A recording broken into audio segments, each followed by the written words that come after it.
अरे हाय छोटुआ के तीनों बहनिया, छोटुआ के तीनों बहनिया, तीनों के तीनों छिनार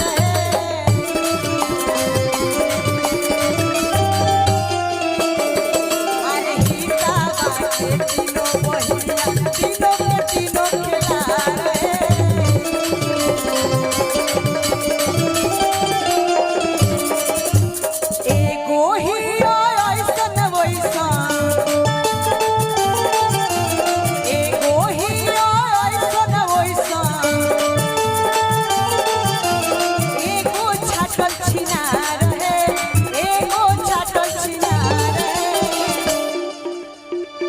अरे तीसरी पक्का खिलड़िया भागे के तैयार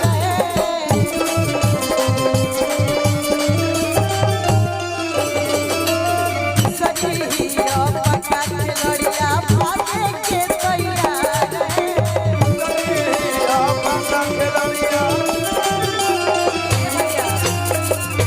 कि चिकनी मसूरिया के चिकनी पतैया जी। देखिए हम गोलू जी के लिए भी गा सकते हैं, काहे कि हमारे वो पद में कुछ अच्छा रिलेशन है, लेकिन आप नहीं गाएंगे तब गाएंगे पक्का गाएं।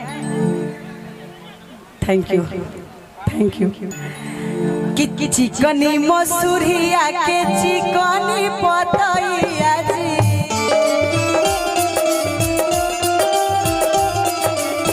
चिकनी मसूरिया के चिकनी पतैया जी, अबला तावा धरत पिछलायो आए सिया राम के बजो।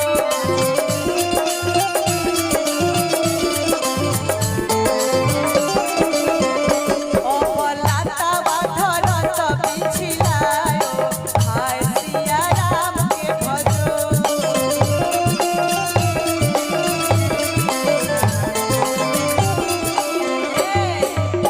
पातरी हो यार गोलू के बहिना हो,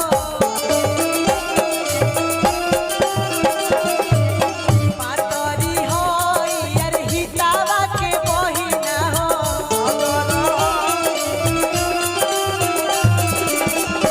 अब गोदियाली हत बिछलाली आए सिया राम के भजो।